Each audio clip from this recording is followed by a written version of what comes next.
Welcome to the show.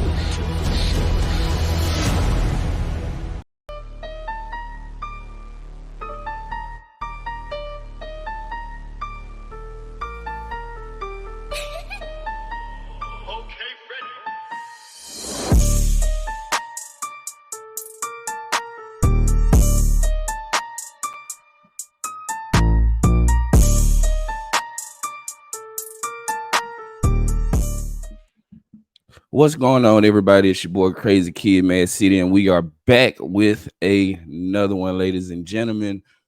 Today we got a special guest. Give me 1 second so I can get this up. Kind of a little unprepared there, but we gonna get it right. Give me 1 second. There we go. All right. Today we got a special guest. We got a special show. This show we're gonna do a little bit different. Instead of being entertainingly outrageous, we're gonna go with outrageously educational, and hopefully we can help somebody out. So this week's guest on the podcast is an entrepreneur, an author, a former state executive, business coach, mentor, motivational speaker, and host of the Momentum Empowerment Conferences and the host of the Inside the Executive Suite podcast. Ladies and gentlemen, please help me welcome Mr. Adrian Davis to the show. What's going on, brother? What's going on? Can you guys hear me? Oh, yes, sir. Yes, sir. Loud and clear, man. How you doing? Fabulous, man. Fabulous. It's Thank you good. so much for having me on. Yes, sir. It's good to see you again, man. Good to see you again. Yeah. So we're gonna jump right into it, man. I know I gave you an introduction, but can you give me a potted history as to your background and how you ended up where you are now? So I think you're gonna need a whole season of that. But the quick and skinny of it is, man, I've always been an entrepreneur. I started out doing entrepreneur type work when I was, man, I don't know, high school, late junior high times, doing that, just filling the gap. Went to school for architecture and got my degree in there, and never worked a day in an architecture firm, man. Still use some of the concepts and principles, but just never worked for a firm or organization doing that. And then I got into real estate around about the 2006, 2008 time. And that was a good time for me initially to learn how to see a lot of money come in and flipping properties and things of that nature. But it was also a bad time in history because that's where a big real estate flop happened, and so that's what really thrust me into where I am now. I started working with the state of Tennessee, working in the commissioner's office, and then they let me know quickly, probably less than a year, that they didn't need my services anymore, and I was able to move into the training and development piece with the state of Tennessee, and it just kind of ballooned from there. So that's a good soft start. We can dig into it a little deeper, but that's where I got into the training piece of it, and since then, just kind of been riding that wave. Okay. Um. So yeah, I read down part of your resume, like you said, it can go on and on and on and on, man. But I want to focus on the business coach side of it. Tell us a little bit, a little bit about your coaching techniques.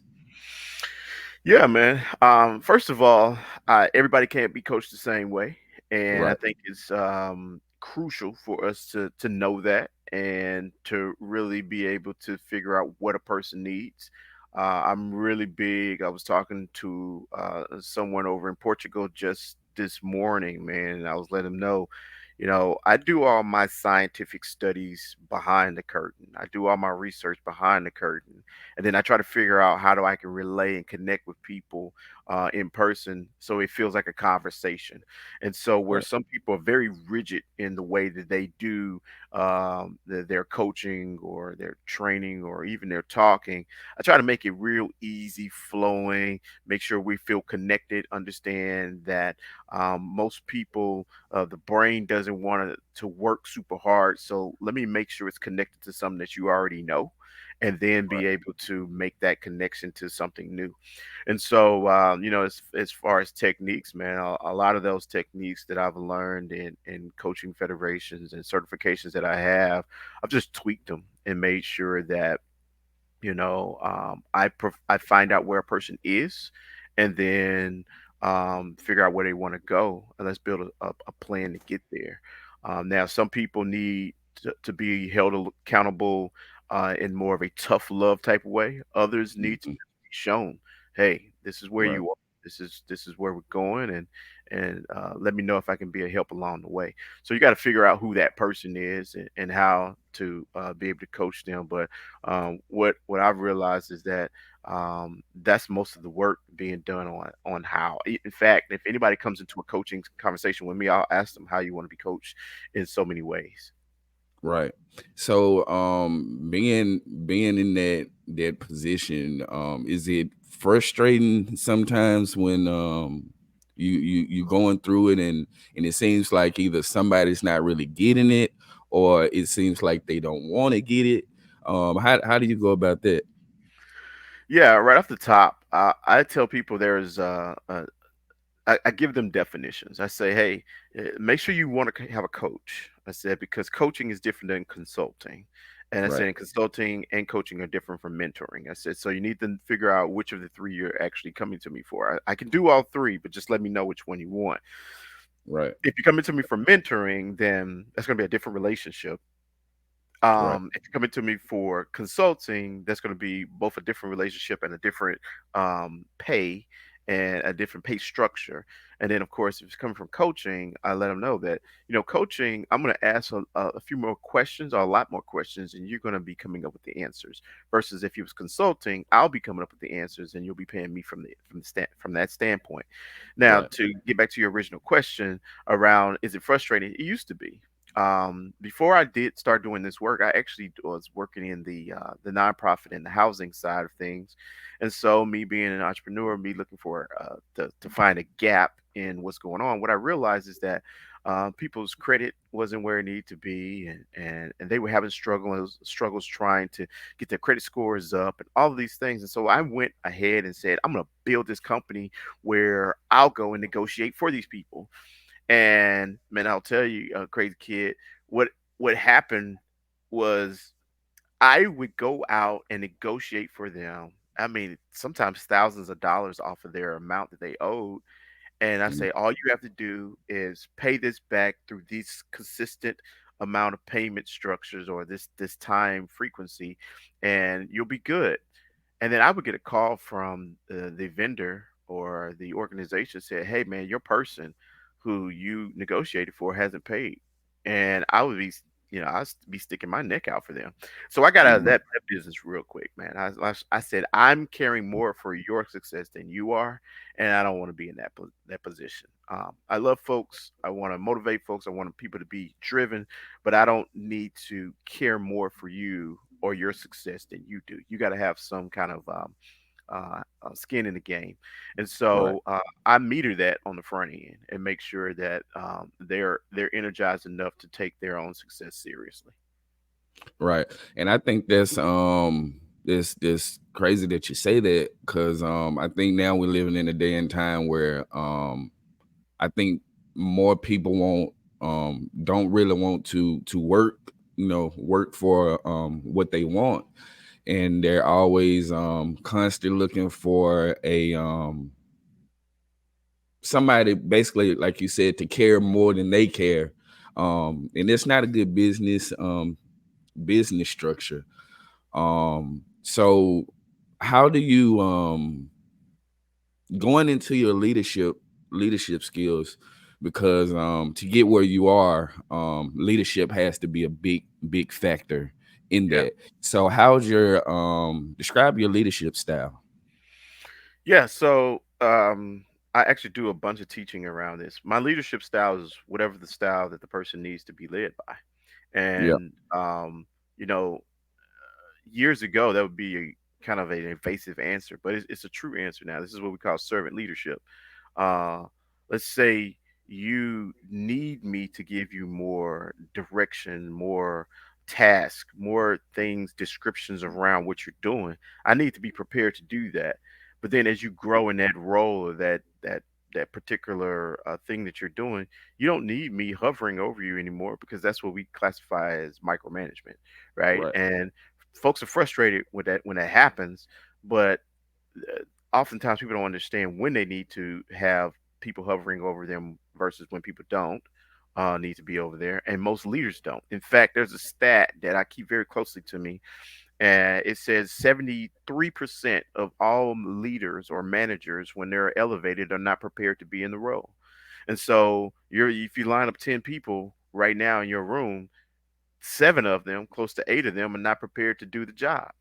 And so Right. what we're doing is we're putting people in place that are not prepared to do that. And it's not just, I don't know how to do my job. There are lives at stake on that. And so when I think about leadership, man, I really focus on, what do you need? What does the person need?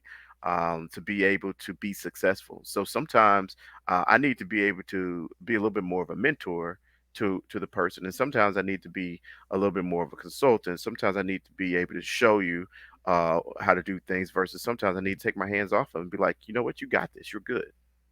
Right. Yeah. Right. So happy on the podcast, man. And going into your podcast, the executive suite. Uh, excuse me. Tell us more about that. Yeah, man.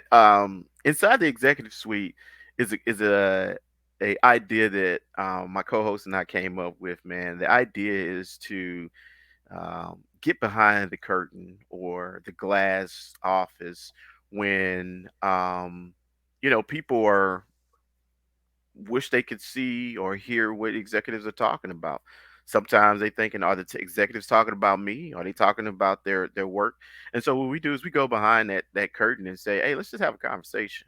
In your company, how do you feel about your people? How do you feel about their leadership or their lack of leadership, or their performance or their lack of performance? What do you find to be something that is um, crucial to your organization? What have you find to be successful? Because think about it, if a person is in a leadership role, a CEO role, a director role, they've had to come up through something. And they've had to see some things. And so what we do is say, hey, share that. Most people won't reach out to the CEO of their company. They just won't. Unless it's a really small company. Most people won't reach out to the senior vice president of the organization, because they say, "Oh my gosh, this person is so lofty, they don't have enough time, or I don't know how to talk to them." So what we do is we debunk all that. We just go have a conversation with them. We crack jokes. We talk to them. We have it lighthearted. But then we usually try to get about two or three major points out for anybody who's trying to better themselves, who's trying to move up in their career. If they listen to these podcast nuggets that come out of it, hopefully, when they're compiling this, they'll have some things that will make them a better contributor to their particular organization, or even to their company. Right. So how excuse me, what three things, top three things you say attribute to your success um in particular the podcast? Because me coming up and kind of watching other people, is kind of it's kind of tough, just for the simple fact that everybody attention span is like way shorter than what it used to be. Yeah. And to constantly push out that material in the things that people want to hear. So what contribute to the success of that of your inside the executive suite podcast? Yeah. So, first of all, I'll say this, man. Success is subjective. And Right. so, understanding what success means to you is going to mean very different things to me, right? So I'll start off by saying that. The second thing I'll say is, don't make it all about you, right? Right. The idea has to be something that is focused on who the the the, f- the target market is, right? And I'm Right. consistently trying to tweak that and figure out who's my target market, who wants to hear this, who would be benefited from that. So that's one thing. So make sure it's not about you. And then the second one would be understanding who the target market is. But then, and this is what I think has been successful for inside the executive suite, is seeing if you can get a win-win-win, right? So the first win Right. would be, am I providing value to my listeners? That's the first win. The second win is, am I giving whoever I'm interviewing a platform to talk about whatever it is, new products, their institutional knowledge, whatever that is. And then the third win is, am I bringing new listeners or bringing awareness to my platform? And if you can get a check for all three of those, I feel like that's success, right? Right. Because yes, you can grow your numbers, um, and you can make a lot of inroads into those people and possibly make some monetary gains from that. But then, is the person who you're interviewing, do they feel like it was worth their time? Um, and then on the flip hand side, you can have a great conversation with a person, feel like that was worth your time, but then it falls flat with the listeners and they're not getting anything out of it. So, you just got to make sure that that combination makes sense and there's value being spread across all of those. Okay. That's very informative because like I said, being kind of just starting out, I've kind of been researching a lot, but I never got that answer, you know, Mhm. which is great. So let's go into the momentum empowerment conferences. How did that come about? Man, like when you hit that switch, you just got me hyped, right? So yeah, Momentum Empowerment Conference. First of all, just the wording, right? Empowerment is Right. it truly is my baby, man. It it is the starter for Momentum University. And a lot of people are seeing Momentum University because that's the consistency, that's the products, that's what I'm doing training on, that's where I'm traveling all across the globe doing stuff.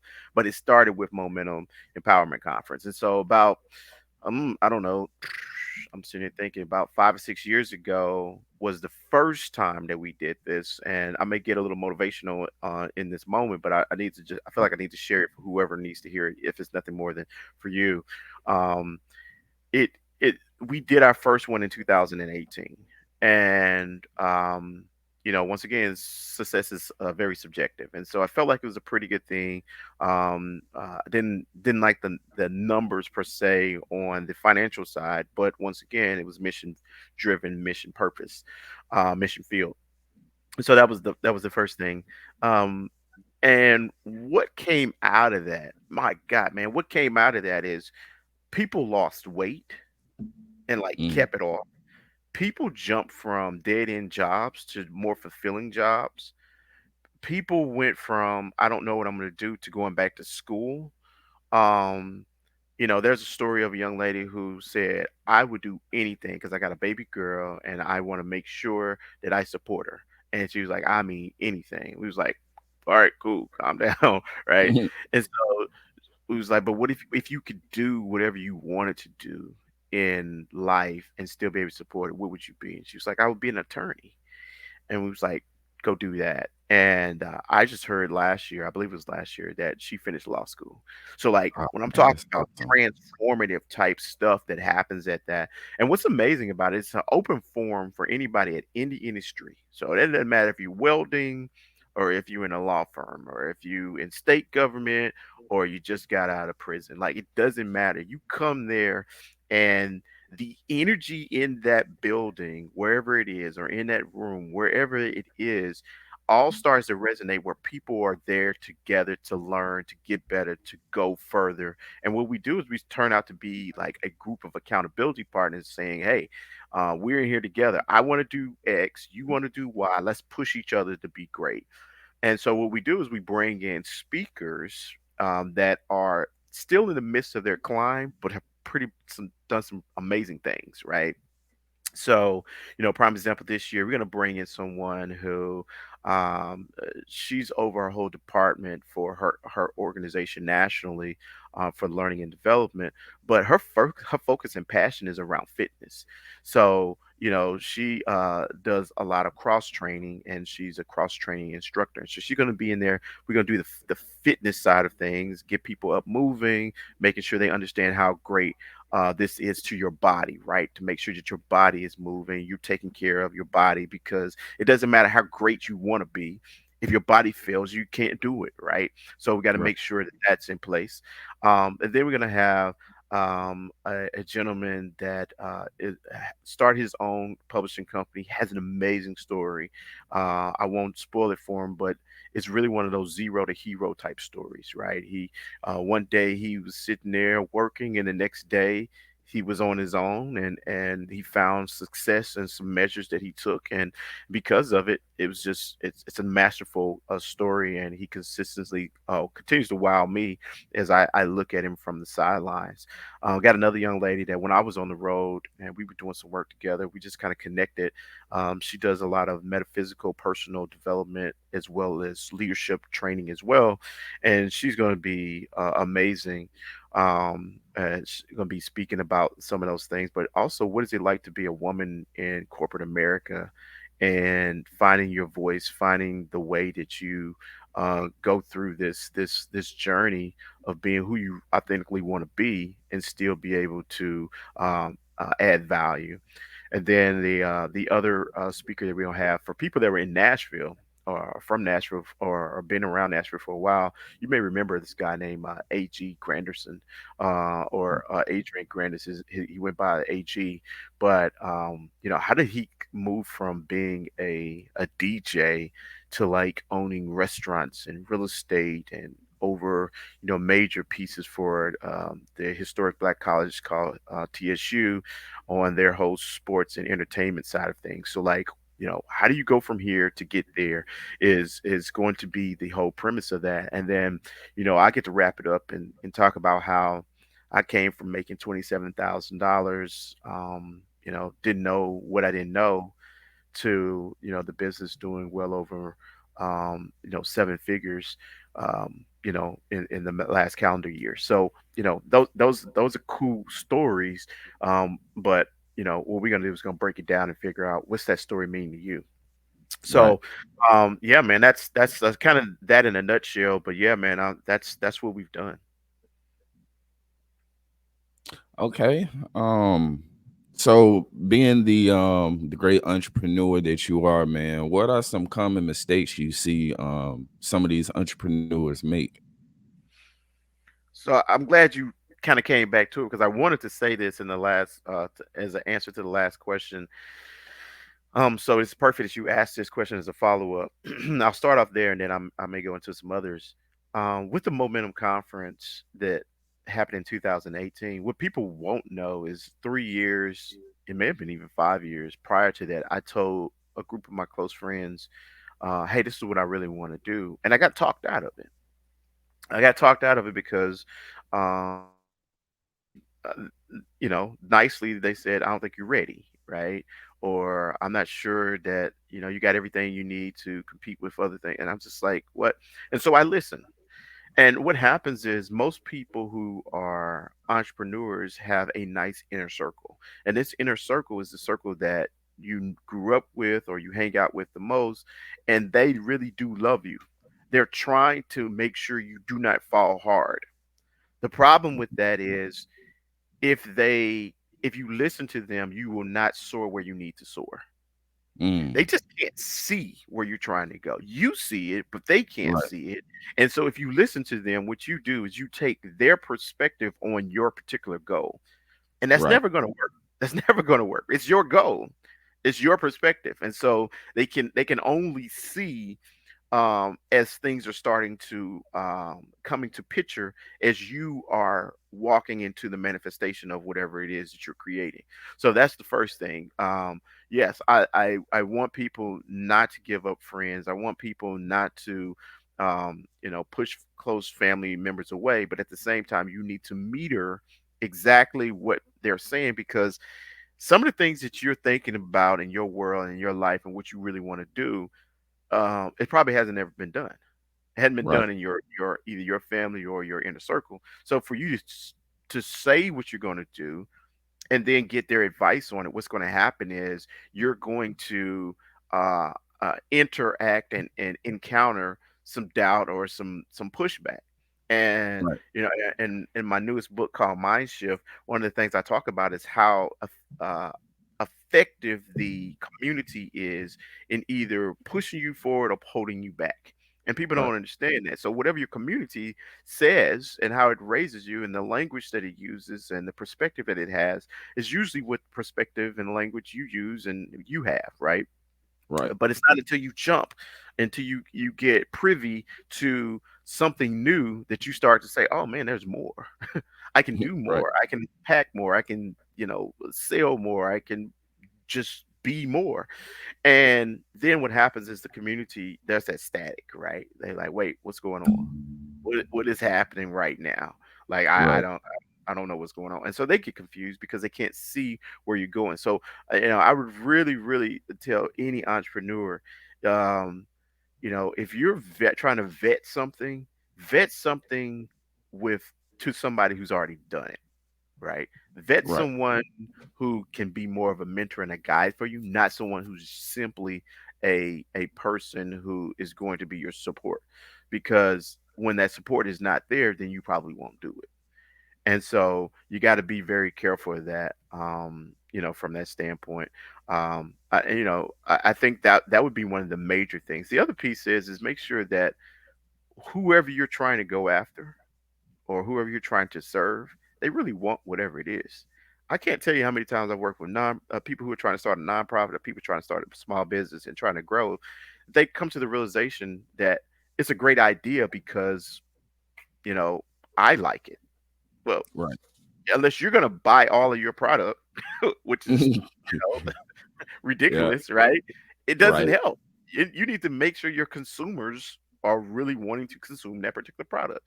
So I would say those two things are major, because once you realize what your consumers want and how they want it, man, uh, they will make your life a little more nicer. I'll say it that way. Okay. So aside from the obvious, what are some of the things budding entrepreneurs can do to avoid these mistakes, these simple mistakes that we run into a lot nowadays? I know I run into a couple of them that you just stated. So how do us as young entrepreneurs and new entrepreneurs, um, how do we go about avoiding those mistakes? Let me ask you something, man, real quick. I know Yep. you asked me a question, but I'm gonna answer initially by asking you a question. What's the Okay. most you pay for? What's the most you pay for a pair of tennis shoes? 200. 200. All right. Have you done that multiple times in your life? Yeah. Yeah. Yeah. Yeah. All right. I just want to know. I mean, because that's the going price, right? Right. Now, I am amazed at how many people would pay for tennis shoes, but won't pay for a development course Mm, or won't pay to be a part of a networking group. I'm amazed at that. I yep. shouldn't be, but it consistently amazes me. Right. There are conferences that um I have attended have totally changed my life for less than $500. Less than five hundred Mm, dollars. Now, think about this. If I told you right now, hey, in 12 months, whatever you're making, we can double it mm, in income. Everybody would like the end result, right? They'd be like, right. wait, you're gonna double my income? That's amazing. Right. But then I say, well, now how invested are you? And then that's when people freeze up, right? And so Right. I think that understanding the science of investment which is really like planting a seed, right? You can plant a seed, one seed in the ground, and it's going to give you multiple of whatever that seed was, right? Right. One of my favorite new statements is you can count the seeds in an apple, but you cannot count the apples in a seed. So Mm, just hold on to that for just a second as you think through that. The truth of the matter is we're holding on to seeds and we're not planting them because we don't know how many other seeds are going to come out. And the truth is you'll never know. It could be infinite. right. So think about anybody who's listening to this. If you've paid $200 for some shoes, in 6 months, 8 months, if you wear them consistently, they're gonna wear out. You're gonna have to do some more. You're gonna have to get some more, right? Even if you just say, "Hey, Right. I'm putting them in the closet," that's gonna be great. What is it doing for you? But there are things that I remember an online class that I took, or online 3 day session that I took, 72 hours for the most part that I took, and paid for that, and totally changed my life. Totally changed my life. And that's the power of doing it. Now, so that's one thing. The other thing is if you if I told you that and you had a cringe in your stomach, you're like, "Ugh, I don't know if I want to pay $300 to sit through some a coursework that could totally change my life," then it's probably because you need to shift to a new community. And what I mean by shifting to a new community, you got to get to know people who are doing some of the things you want to do, right? Right. Living the life that you're living, being driven the way you feel like you're driven, because um, if you don't make that active move to connect with other people, the world is just what the world is, man. It's gonna Yeah. keep on moving, and either you gonna be winning or you're gonna be losing. But either way, it's just not gonna stay the same. You can't stay stagnant. And so it's like the treadmill, man. You stop walking, you're going backwards. So you can ascend by walking faster than the way it's moving, but you have to make sure you're moving to stay on par with that. So, I would say those are the couple of things. And I'm not shameless in this plug. Momentum conference is a place where you'll be able to find some of those people, right? I Right. mean, you can go there right now and pay like $100 and get in the building, and you'll probably have lifelong friends, lifelong changes. On one of the taglines that we have is "Shift your life in one day." But I'm not the only conference. I'm not the only thing that you can do and you can pay something for that can totally shift you. So people have to understand that and understand investments because if we are invest in stock, we invest in Bitcoin, we invest in real estate. We also need to be to invest in ourselves.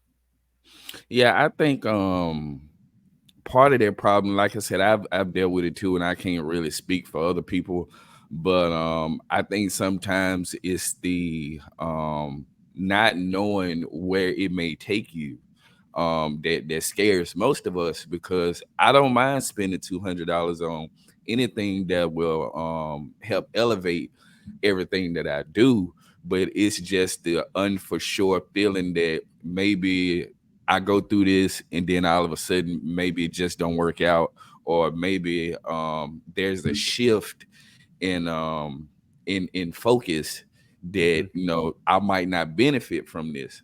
So what do you say to the people who, I wouldn't say like me, but the people who feel like, well, maybe if I do this and it don't work out, and then then what's the next step after that? Oh man. Well, first of all, such a good sentiment. I am not removed from that sentiment. Uh, I think that you always need to be monitoring your investments. Now, I put self development as an investment because I believe it is, right. The easiest definition of investment is putting money into something now, hoping for growth in the future. Right. That's my simplest investment, right? So you could invest money into stocks and crypto and bonds and anything, right? But it's usually you're Right. putting something in now for the growth later. Um, anytime, and I read an article where it said this: anytime you are going to do any type of growth, either growth financially, growth personally, there's going to be an investment, right? There's also going to be something we call risk. And risk is just what it is. It's risky, right? Right. But most of the people who have made massive leaps and bounds and a lot of money uh, don't consider it to be risky because they do something. And here's the main piece that came from that article. They do what we call calculated risk. And most people Mm, are not calculating the risk, right? mm, If you calculate the risk, then it doesn't seem as risky. Because here's the thing. Yeah, how many times we pour money into stuff that we don't even think about and it does nothing for us? I feel like that's risky, right. right? I truly feel like that's risky. I was actually talking to someone I actually just yesterday, and we were talking about this Robert Kiyosaki thought process around jobs versus being an entrepreneur. I'm not preaching being an entrepreneur here because I've worked in corporate America as well, but I'm just saying his thought process is that people believe that being an entrepreneur is risky. His Right. thought process is that being in a corporate structure is risky. And here's his thought is that if you are relying on someone else to pay your wages, what if they change their mind? What if they get bought out? What if the industry changes, right? Right. And if that happens, you're out of the, as they say, up the creek without a paddle, right? And so, would it be better to own your space? We Mhm. used to have a podcast called "Own Your Life," and that was one of the things is make sure you own it. So when you think about, hey, this looks like it's risky, I'm not sure I'm gonna get my return. First of all, calculate the risk. And I can't remember which book this is. You can probably see from the back. I'm a book buff now, but there was one book that said you should always ask three questions: What's the worst that could happen? Mm, What's the best that could happen? And what's most likely going to happen? And if you could deal with mm. what's the worst that could happen and know this is what most likely is going to happen, you're going to really enjoy when the best that can happen can Oh man, fulfill it's itself. that's good, man. And I'm gonna steal that one. I'm gonna Yeah, steal that one, man. yeah, That's good. So, building and managing business can be challenging, can be stressful, and many entrepreneurs may not always feel, confident in their efforts. So, how do you deal with feelings of fear and doubt? yeah. It's a real thing, man. It's a real thing. I'm not going to be one of these people who sit up here and try to dislocate the feelings and emotions from it, right? But Right, at the same time, um, some of that fear is good for you. It's good because it means you are um, invested and attached to the success of the organization. Otherwise, you wouldn't care, right? So let's put it and frame it the way it is. It's that way for a reason. You're afraid because you're like, oh my gosh, I poured my money, or oh my gosh, I came up with this idea. I really wanted to be successful. So right, that's one reason for it. But at the end of the day, um, success leaves clues. And for most entrepreneurs, and I say most, they're just not adequately prepared, right? right, Think about some of the biggest names that you see in the news, and you're like, man, everything they touch seems to be successful. Well, it's because they're using the same process or a same system to put their business through, right? right, That's why the show Shark Tank has been so successful for so long is because, first of all, uh, the truth is most of those people don't go on to be successful. It's good for the show, but it was not something that was for 100% of those entrepreneurs to come on to be successful. But the ones that are successful, they put their product or their idea into a proven system of those sharks, and then they just let it ride, man. And so, understanding what the proven system is, it will kill the fear. It will allow for the success to take over when you put it into this engine that just moves. I mean, and so I think that uh, the lack of preparation um, kills confidence, right?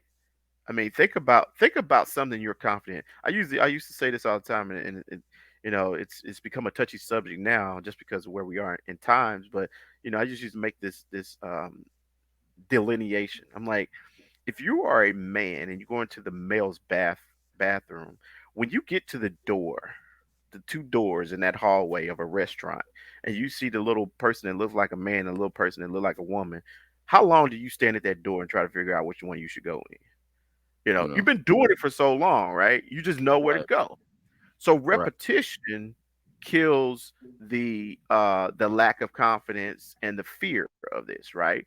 So you got to right, keep doing certain things so that you can really, really get good at it. The other piece to that is don't go at it alone, man. Most entrepreneurs try to do this thing all by themselves, and that's why the failure rate is so high and the success rate is so low. right, I think for me, what I've done, I think I've either been a part of or have owned about 8 or 9 companies since I started back in 2006. And one of the mm, things that I've always tried to do is find somebody who's equally as smart or better than me to run portions of that organization, or me for me to buy into, because I mean I don't know it all. I may be really, really good at a lot of stuff, but one thing is I don't know it all. But the other piece is I don't want to do it all. I want to hang out. I want to kick it in Miami. I want to kick it in Paris. I want to kick it in DC. I want to go places, do things. I want to, chill. And so right, if I have partnership, if I have someone who's better at something than I am, then I want them to be able to do that and have trust in them that they're gonna get that part done while I'm working on my part. And when we finish, then we just watch the success roll up. So that's what I would say about people who are afraid. First of all, hold on to that. Know that's a real, true um, um, emotion. But if you want to reduce it, start working on those reps. Do the reps. Work overtime on doing some of those same things so that it's a proven success. And then after a while, make sure you are connecting with other people. right, right. So, got a few more questions, man. Let's before I before I do that, it's a question that I really want to ask because qualities of a good qualities of an entrepreneur and good habits make what an entrepreneur is, a successful entrepreneur. So what are three most important habits that an entrepreneur should obtain or should have? Yeah. So first of all, I need to get up early, man. Um, Most successful entrepreneurs I know don't get up the same time as everybody else. Right, Um, so that's one thing. For me, I got a family. My kids, once they start getting moving, my wife, when she start getting the moving, man, it's a wrap. I gotta wait and either try to quiet them down, go into my office, or get them off to school or wherever work, whatever that is. And so that gets in the way. So getting up early has its advantages. It has its advantages because you can get some work done in the quiet time before you start interacting with people.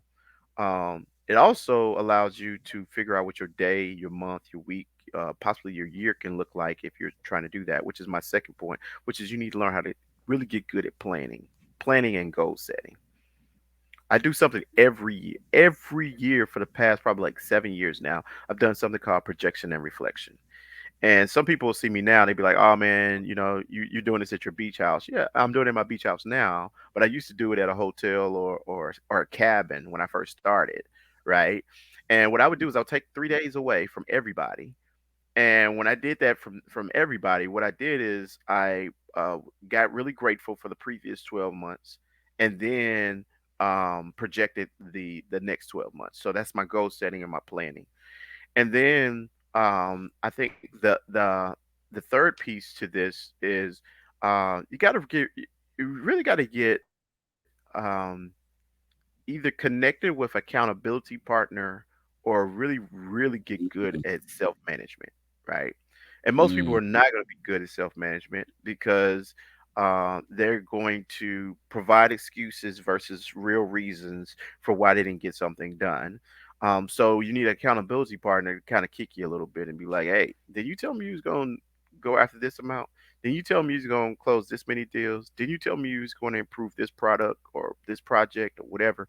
And having that person in your life will push you forward. I got an accountability partner, and for 3 years, almost 3 years straight, if it may be actually over 3 years now, we've been doing accountability calls every day, including weekends and holidays, every day, and we touch in. Now we use an app because sometimes I can't get a hold of him, and sometimes he can't get a hold of me. My travel schedule, his travel schedule, but we use the app Marco Polo. And so what we do is we put our affirmation out there, we put our goals out there, we say what we're going after. We also put our wins, and sometimes we put our frustration out there on that call.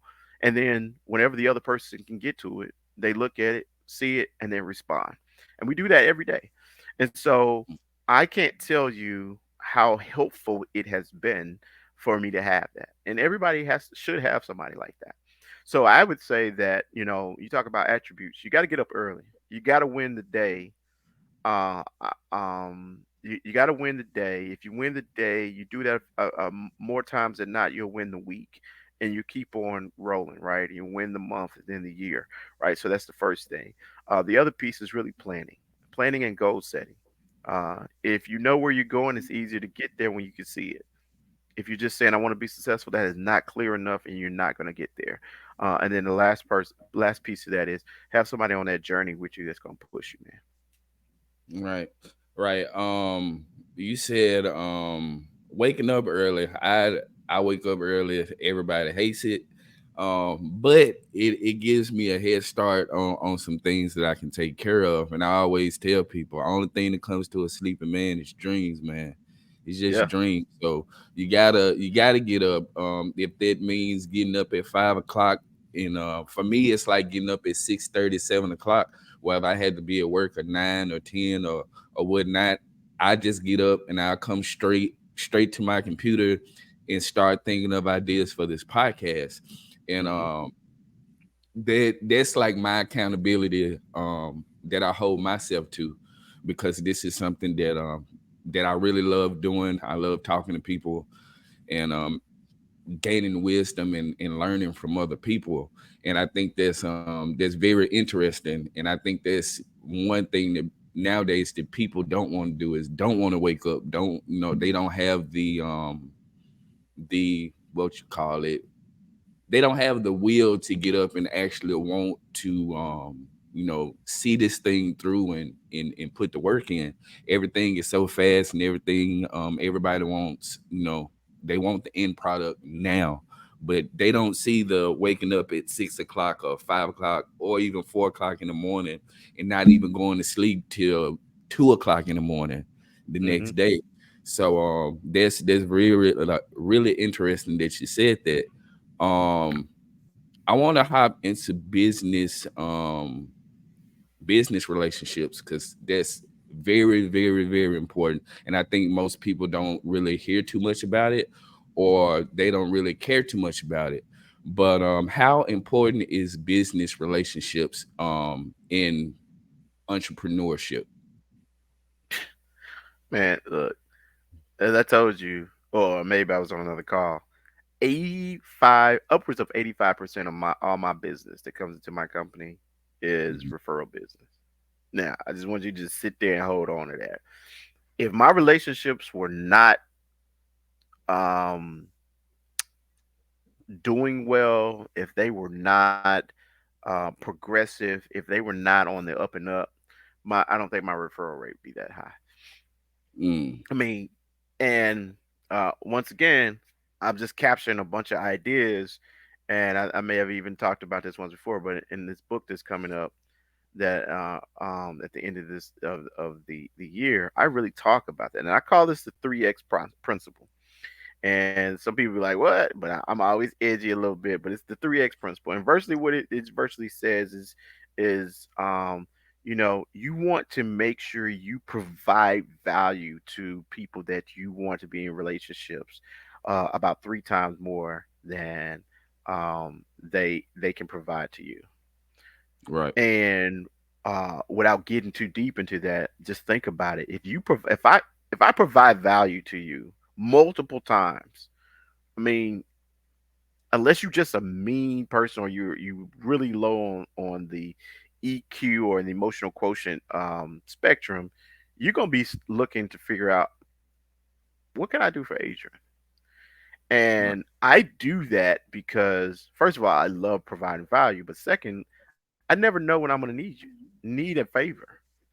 Right. And you know, if I can just send you an email or pick up the phone and be like, hey, I just had a quick request. Can you help me do this? Or can you introduce me to this person? Or can you do this? And in their mind, they're thinking, is that all?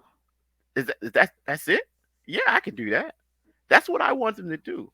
But if Right. they make that introduction and they talk about it from the place of, man, he's been great, he's done this, he's did this, he's going to energize whoever I'm being introduced to from their words, and they're going to come off of the testimony of that particular person, and then possibly utilize me. And so I'll tell you, man, that's what I've found to be super super important in the growth and the process. Because think about it, people, first of all, people are not stagnant. Right. um I've had successes from people who have been in one role in an organization and gone to another organization. I still have a relationship with the organization they were in, but then when they went to the other organization, they called me. So now I have two organizations that I am doing business with, just because that person left and brought me with them. And Right. just think about it, you can consistently do it. The spider web of success continues to grow. Right. Right. So, going to this last question, man, what's been your most satisfying entrepreneur moment so far? Mm, man, this is gonna sound really weird, man, but I'll tell you. I can't remember how old my oldest son was, but he came to my either first or second Momentum conference, and he saw me on stage. He saw people's emotion. He saw what was happening in there, and I was the session was over. Things were done, and I was sitting in the car, and I can't even remember why I was sitting there, but my wife and I were in a different car, and um, she was asking me how you doing, how are things, and I said, man, I felt like it was good. I felt like we did what we were supposed to do, and I was like, I'll be home soon. And when I got home, my son said something, and I can't remember verbatim, but he said something to the effect of, "Wow, Dad, look how many lives you touched today." Mm, And he may even went and said, I want to do something very similar or something like that. But the point in which he said that, both my wife and I looked at each other and was like, wow, like that was not one of the things that I was going after when I did that. I was right. looking at all the professionals, looking at all the people who wanted to be great and said, how can we provide something? But what I did not see is the next generation looking at me Mm, saying, man, look, this is awesome, Dad. I want to possibly do something like that as well.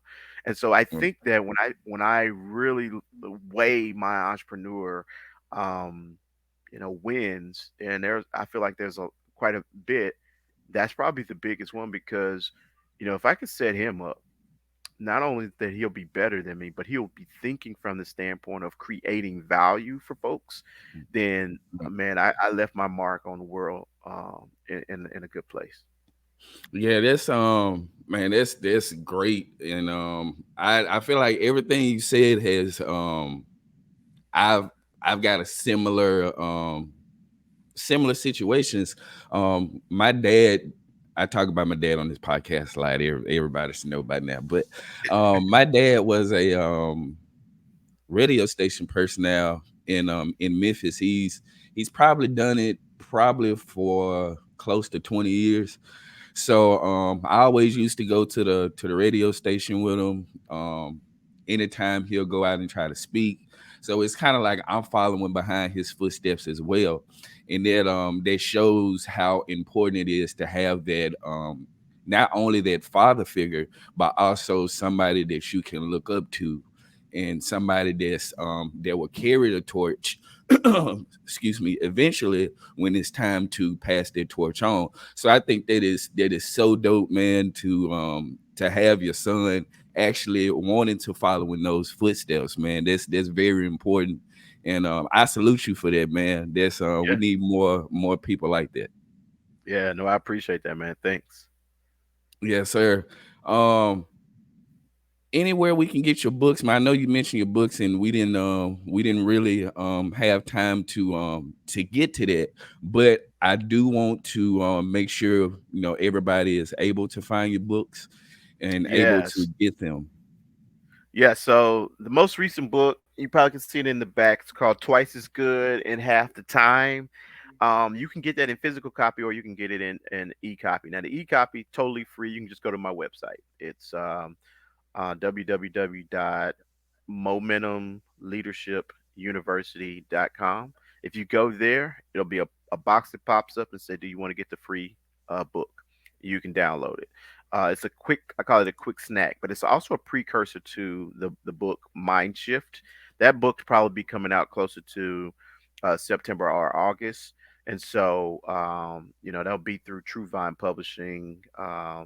But you can always check back. I'll have connections with that. We'll probably start doing pre-sales pretty soon. But that's going to be one of those things. If you shift your mind with small shifts, they can make massive changes. But I would tell everybody. I mean, once again, you was talking about like where can you get valuable stuff? Man, that's free. Like literally, just go Yeah. to the website, man. You just go to the website and you can download it, and it'll come right to you. So that's one thing. I do have another book. It's a content workbook called "Beneath the Surface of Customer Service." You guys can go to the website as well and reach out to me that way. So those books all together are kind of in the rotation. I'm really trying to put my finishing touches on the last book before it goes to the editor. So I believe that's going to really change lives and change how people look at the workplace and also how they enjoy life. So that's what I would say on that.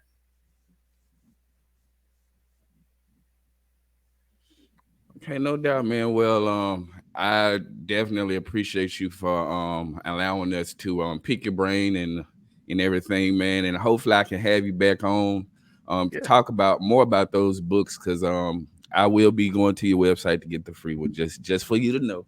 yeah. And I'll be looking forward to those. I'll be looking forward to those other books, man. And like I said, man, I appreciate your time. I don't take it lightly. Anytime anybody has taken time away from their day to not only educate me but educate the masses, man, is always a good feeling. And Let me s- let me just say one more thing, man. Anybody who's yes, sir. listening, and I'll just leave it for anybody who's listening to your show. I think we may have like another week and a half. The early bird tickets for the Momentum Conference are on sale right now. Anybody who goes through and signs up through you or comes through or however you connect it, I'm gonna give you a code. They'll get an extra 15% off that early bird, right? Okay. Um, so we'll connect offline, but I want to make sure that's available. So if someone reaches out and say, "Hey, I want to go," or "I really want to be amongst this community of overachievers, this community of people who are going to get it," I want to be able to go through you, get that percentage off, so they can be in the building on October 27th. Oh, most definitely. I hope you guys hit it, and we'll be definitely spreading the word, man. Again, I appreciate you for coming. Everybody's been watching Entertainingly Outrageous or Outrageously Educated. But I'll holler with you guys soon. Again, I appreciate you, Mr. Adrian Davis, and I catch up with y'all soon.